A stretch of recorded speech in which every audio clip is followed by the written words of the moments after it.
बिस्मिल्लाहिर्रहमानिर्रहीम। अस्सलाम वालेकुम नाज़रीन, आप यूट्यूब चैनल देख रहे हैं। मैं इमरान खान हूँ। इमरान खान साहब का जेल में केस लगा हुआ था। जेल में जो केस था वहाँ पे क्या सूरत हाल पैदा हुई, इमरान खान साहब ने क्या कहा, ये चीज़ें मैं आपके सामने रखता हूँ। लेकिन पहले ज़रा इसको आप देख लें कि अडियाला जेल में जो तोशाखाना 2 केस है उसकी समाअत हुई और इमरान खान साहब के ऊपर फौरी तौर पर कोशिश की जा रही है कि इस एक और केस में उन्हें सज़ा दी जा सके।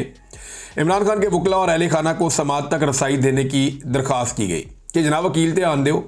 बल्कि इमरान खान साहब के वकील ने यह कहा कि जज साहब सलमान अकरम राजा साहब इमरान खान साहब के फोकल पर्सन हैं इन कानूनी मामलात में और मल्टीपल केसेस चल रहे हैं, उन्हें अंदर आने दिया जाए और दीगर वकला को आने दिया जाए।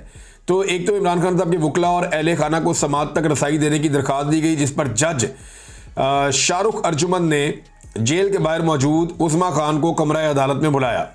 इमरान खान के वकला सफाई सलमान सफदर और कौसीन मुफ्ती अदालत में पेश हुए। वकील कौसीन मुफ्ती ने नैब के गवाह पर जरा करने के लिए अदालत से मजीद वक्त मांगा, जिसकी स्पेशल प्रोसिक्यूटर उमर मजीद ने मुखालफत की और कहा कि जानबूझकर ट्रायल को तूल देने की कोशिश की जा रही है। इमरान खान की बहन कमरा अदालत में आ चुकी हैं, अब भी गवाह पर जरा नहीं की जा रही। जिन 2 गवाहों को बयान रिकॉर्ड करने के लिए तलब किया गया था वो भी मौजूद हैं। वकला सफाई वक्त पर कमरा अदालत में भी नहीं आते, इन्हें पाबंद किया जाए। दूसरी जानिब सलमान सफदर ने कहा कि अगर ऐसा ट्रायल करना है तो वो स्टेट कौंसल मुकर्रर करके फैसला दे दें, ना वकला आ सकते हैं ना अहले खाना और ना ही मीडिया। जज शाहरुख अर्जुमन ने जवाबन हौसला दिया है।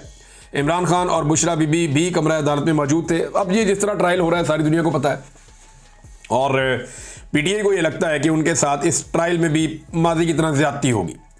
जैसे साइफर वाला मुकदमा बनाया गया, जैसे इद्दत वाला केस चलाया गया, जैसे तोशाखाना का एक और पहले केस चलाया गया, ये वो सारे मुकदमात हैं जो अलकादर वाला भी, ये सारे मुकदमात ऐसे हैं जहां इमरान खान साहब को और उनकी पार्टी को बड़े शदीद तहफ़्फ़ुज़ात रहे हैं। 9 मई के मुकदमात तो वो तो ना 3 में ना 13 में, जिस किस्म के वो मुकदमात हैं उन्हें अगर आप सुने और उन्हें आप पढ़ें तो इंसान के रोंगटे खड़े हो जाते हैं कि इतनी बड़ी मिस्टेक्स जिस मुल्क के अंदर इदारे कर रहे हैं वो मुकदमात में, उन इदारों को क्या रहने का इख्तियार भी है?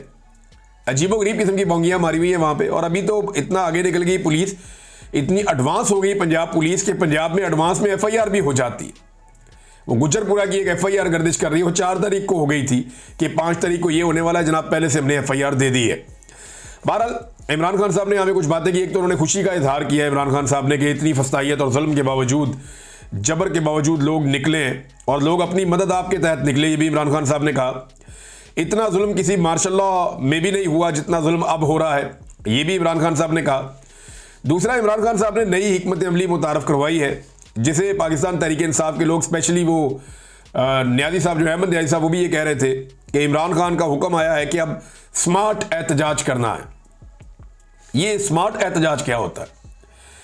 इमरान खान साहब ने सन 2020 में जब कोरोना वायरस आया तो उस वक्त इमरान खान साहब ने कहा था कि स्मार्ट लॉकडाउन हम करेंगे, इससे नुकसान कम से कम होगा और हम अपना टारगेट भी अचीव करेंगे, अपने लोगों की जान भी बचाएंगे। यानी हम नुकसान से भी बचेंगे और हम कोरोना वायरस से भी बचेंगे। ये इमरान खान साहब ने जब स्मार्ट लॉकडाउन का कहा तो इसके ऊपर अपोजिशन ने बड़ा मजाक उड़ाया। एस्टेब्लिशमेंट ने सहाफ़ियों को बुला बुला कर कहा कि हमारा वज़ीर आज़म शायद अजीब अजीब हरकतें कर रहा है, आप जनाब इमरान खान को समझाएं। एस्टेब्लिशमेंट कहती थी सहाफ़ियों को कि इमरान खान को जाकर कायल करो कि वो पूरे मुल्क के अंदर लॉकडाउन लगा दे। सहाफ़ी जाकर इमरान खान साहब से कहते थे कि जनाब आप पूरे मुल्क में लॉकडाउन लगा दें। एस्टेब्लिशमेंट सियासतदानों से भी कहती थी, अपोजिशन से भी प्रेशर डालती थी, मीडिया को भी कहती थी, ताकि इमरान खान साहब पूरा लॉकडाउन लगाएं और इमरान खान साहब का पूरा बंदोबस्त हो जाए पाकिस्तान की सियासत में। क्योंकि 2019 में नवाज शरीफ साहब मुकम्मल डील कर चुके थे जनरल बाजवा से, तो अब उन्हें जल्दी थी कि कोरोना के बहाने ही इमरान खान साहब को निकाल दें। लेकिन इमरान खान साहब ने बात इनकी नहीं सुनी और एक स्मार्ट लॉकडाउन की तरफ गए, जिसका शुरू में मजाक उड़ाया गया, लेकिन फिर पूरी दुनिया ने तारीफ की और उन्होंने कहा कि पाकिस्तान एक ऐसा मुल्क है जो दुनिया के टॉप 3 मुल्कों में है जिन्होंने कोरोना वायरस का मुकाबला किया। अब आजकल कुछ सहाफ़ी और कुछ दीगर लोग जो है इमरान खान साहब के उस दौर में जब कोरोना वायरस आया हुआ था, एक अखबार की कटिंग निकाल कर लगाते हैं जिसपे इमरान खान साहब ने कहा था कि जो लोग जलसे जुलूसों के लिए कुर्सियां वगैरह देंगे उनकी चीज़ें, उनका सामान जब्त किया जाएगा। और वो सहाफ़ी को लिखता है जी हम दायरों में घूम रहे हैं, कोई कह रहा है जी इमरान खान के दौर में भी ऐसा था, कोई कह रहा है जी याद माजी अजाब है यार। अब तो मैं सिर्फ याद दिलाऊं वो कोरोना वायरस का दौर था। इमरान खान ने तो किसी भी जलसे की परमिशन देने से इनकार नहीं किया, बल्कि वो तो इन चीज़ों को बॉदर ही नहीं करते थे। कोई जलसा करना चाह रहा है, जुलूस करना चाह रहा है, जितने PMLN ने इमरान खान साहब के दौरे हुकूमत में जलसे किए उनकी तो कोई माजी में मिसाल ही नहीं मिलती। जितने फजलुर रहमान साहब ने किए, पीपल्स पार्टी ने किए, इमरान खान साहब ने फ्री हैंड दिया हुआ था कि आपने जितने जलसे करने आप करें, लॉन्ग मार्चेस लेकर आने आप लेकर आए। ये जलसे भी करते थे, लॉन्ग मार्च भी लेकर आते थे। तो इमरान खान ने तो जमहूरी होने का सबूत दिया था। लेकिन इमरान खान के मुखालिफिन बहुत ही घटिया निकले और उन्होंने तमाम जमहूरी इकदार जो हैं उन्हें पामाल किया है सिर्फ इमरान खान की मुखालफत में और उसके खौफ की वजह से, उसकी मकबूलियत की खौफ की वजह से। और उनको क्या मसला है, इन्हें लगता है जब तक इमरान खान है या उसकी मकबूलियत है, सियासत में इनकी दाल नहीं गलेगी। तो वो जनाब, वो जो कटिंग जो है वो इस वक्त पेस्ट करके तो प्रोपेगेंडा किया जाता है, वो कोरोना वायरस के टाइम की है। और आज अगर कोई मना करता है तो आप उसके साथ इसका मुवाजना नहीं कर सकते। किसी की जान बचाने के लिए आप ये कह रहे हैं कि लोगों को आप इकट्ठा ना करें। बहरहाल स्मार्ट लॉकडाउन के बाद इमरान खान साहब ने स्मार्ट एहतजाज की कॉल दी है। वो ये कहते हैं स्मार्ट एहतजाज करें, यानी आपने गिरफ्तार नहीं होना और आपका अपना नुकसान नहीं होना चाहिए, लेकिन आप हुकूमत के नाक में भी दम करके रखें। और यानी वो कहते हैं जी भगा भगा के मारे इन्हें। अब हमारा जो सहाफ़ी तबका है उनको आदत है देखने की कि इकट्ठा हजूम आ रहा है बहुत बड़ा, और ये हजूम आकर खड़ा हो गया, इसको अपने जनाब देखना है और यहाँ तसल्ली से खड़े होकर इनकी कवरेज करनी है, इनके इंटरव्यूज़ करने और चला देना है। अब इसके लिए मीडिया को एस्टेब्लिशमेंट की मिन्नतें करनी पड़ेंगी कि जनाब उनको इकट्ठा तो होने दें, हमने उनसे बात करनी है। एस्टेब्लिशमेंट ने सारे रास्ते बंद कर दिए हैं। अब एक ही रास्ता है पाकिस्तान तहरीक इंसाफ के पास कि वो एहतजाज करें और पुलिस के आने से पहले निकल जाएं, या रैलियां निकालें, छोटी मोटी एहतजाज करें, मुख्तलिफ शहरों में, मुख्तलिफ देहात में, अलग अलग जगह पे करें। वो उन्होंने किया है। अब ये सिलसिला आगे बढ़ेगा तो पाकिस्तानी एक नई तरह की सियासत देखेंगे, एक नए तरह का एहतजाज देखेंगे, जिसके लिए ना तो पाकिस्तानी मीडिया ट्रेंड है और जिसके लिए ना तो पाकिस्तान का सिस्टम पहले से ट्रेंड है और ना इन्होंने ऐसी चीज़ पहले विटनेस की है।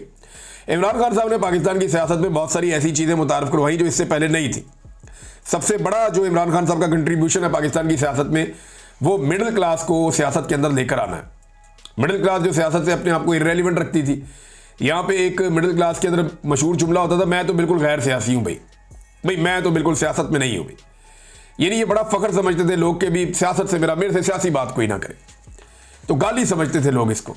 तो इमरान खान साहब ने लोगों को इस तरफ तवज्जो दिलवाई, उन्हें लेकर आए और अभी वही मिडिल क्लास जो है वो गले की हड्डी बनी हुई है, ना वो निगली जाती है ना उगली जाती है एस्टेब्लिशमेंट से। ये मिडिल क्लास इतनी रेलिवेंट हो गई है कि बाकी सारे के सारे इररेलेवेंट हो गए हैं और ये पाकिस्तान चलाने वाले लोग हैं, तगड़े लोग हैं। भारत इमरान खान साहब ने अब स्मार्ट एहतजाज का हुक्म दिया अपनी पार्टी को और कहा जी भगा भगा के मारेंगे। और इमरान खान साहब का केस जो है वो अब 9 अगस्त तक मुलतवी हो गया है। इमरान खान साहब ने जो कारकर्दगी है कारकुनों की, उससे इमरान खान साहब ने कहा जी कि वो मुतमईन है। फिर एक और चीज़ जो इमरान खान साहब ने दोहराई है, बाद लोग इससे इख्तलाफ कर रहे हैं कि पाकिस्तान तहरीक इंसाफ को कोई भी मैदान खुला नहीं छोड़ना चाहिए, बल्कि जहाँ जहाँ पे ज़िमनी इलेक्शन होते हैं वो लड़ने चाहिए। मैदान तो वाकई खाली नहीं छोड़ना चाहिए और जहाँ ज़िमनी इलेक्शन होते हैं वो आपको लड़ना चाहिए। पॉलिटिकल पार्टी यही कर सकती है, मज़ीद एक्सपोज कर सकती है। लेकिन देखें अब ये करेंगे क्या, ये PTI के साथ इलेक्शन लड़ेंगे और धांधली करके इलेक्शन जीतेंगे और इलेक्शन जीतने के बाद अनाउंस करेंगे कि देखें जनाब इमरान खान की मकबूलियत ख़त्म हो गई है, मरीम नवाज़ ने पता नहीं कितनी खिदमत कर दी है और पता नहीं कितने लोगों के पाँव दबा दिए हैं, उसके बाद देखें अब आप ये हुकूमत बन गई और ये जनाब हमारी सीटें आ गई, अब तो अगली दफ़ा हमारी हुकूमत बनेगी। वो एक परसेप्शन बिल्डिंग करना चाह रहे हैं इमरान खान साहब, शायद उसको अवॉइड करना चाह रहे हैं कि होना तो वही है जो एस्टेब्लिशमेंट ने फैसला कर लेना, लिहाजा इसको रोका जाए। तब तक के लिए इतनी अपना ख्याल रखिएगा, अपने इस चैनल का भी। अल्लाह हाफ़िज़।